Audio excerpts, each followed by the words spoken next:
So let's see guys, what is Docker? And Docker, I hope you guys remember back in days when Dockers, Kubernetes and DevOps, it was not very trending, right? So back in days, we had kind of a virtual machine or hypervisor softwares like VMware, VirtualBox, where we used to have these software installed on our operating system, and then we used to provision some kind of virtual machines over them, right?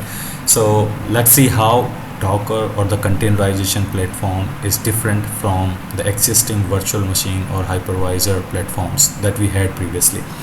So if we take an example of virtual machines that we had using any software, so initially what used to happen, let's say this infrastructure part is our computer, or it is on cloud or anywhere we have this machine. This is a physical machines where we have everything like storage and NIC cards and SSD and RAM, everything we have on this physical infrastructure.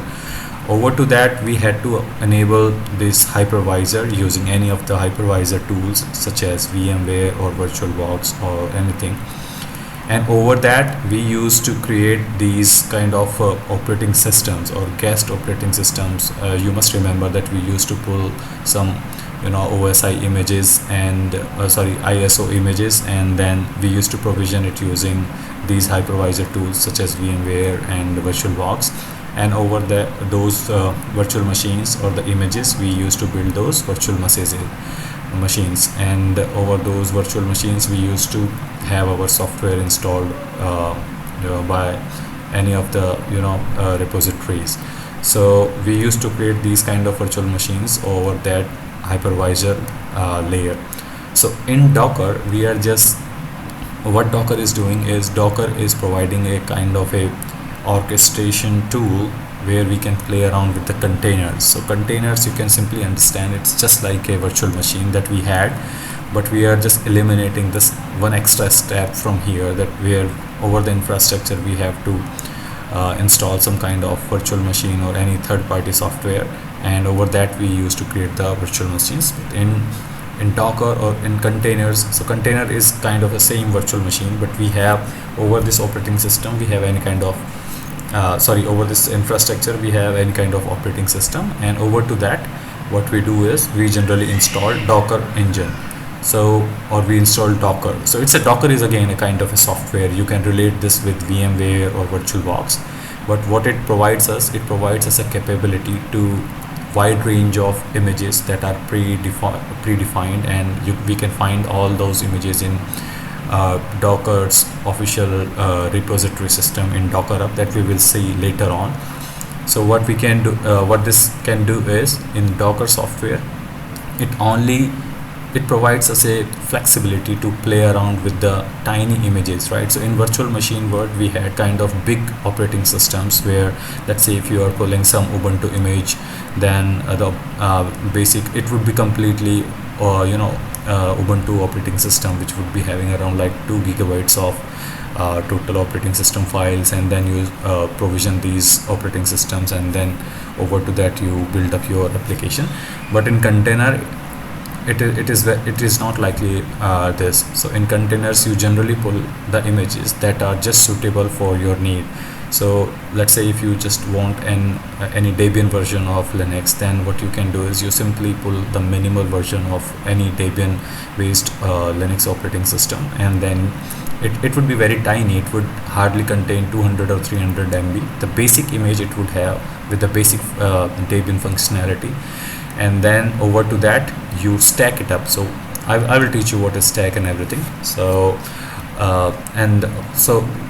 the basic use is just like you can have multiple these tiny images, and these tiny images are generally called containers, and you simply manage them, all of those containers, these tiny containers, using this Docker engine, right, or this centralized Docker software. Same thing you could do in VMware as well, but managing in VMware, it's a kind of a very huge system requirement you require, right? So what is the only difference? I would say the only difference is just about how sustainable Docker is. Otherwise the same thing is happening in virtual machine world and in the containerization platform. But there are only two difference. One is in hyper virtual machine world, you would have to pull the complete basic image, and then your software package would become very heavy, and it would be a kind of operating system specific, that where you are building this particular virtual machine and where are you deploying it. But in Docker container containerization platform, it is very easy. It is platform independent, and you can build this Docker image anywhere on any machine, and then you can deploy it into any supporting operating system anywhere. You can use CI/CD pipelines to deploy it. You can easily push these images to any centralized repository system, just like anywhere on GitHub, or if you're using any cloud specific repo systems, you can push it, and then your pipelines will directly pull these images into your CI/CD pipeline system. So this is the high level view of virtual machine and the containers, and both of the things are same, right? Virtual machines are being managed by VMware or VirtualBox, any kind of softwares, and containers are being managed by Docker. So Docker is again playing a role of a container, playing a role of as a middleware software, and it is managing all of the containers. It doesn't matter how many containers you would have. It's just providing you kind of a flexibility where in a same configuration of system, you could have multiple, or you can say 50 or 100 containers running onto same infrastructure. But that thing you cannot do in virtual machine or VMware world, because here the machines are bigger in the size, and containers are very lightweighted kind of a virtual machines. So let's see in next lecture that how does it works and what is the installation methods for all of the operating systems. Thank you.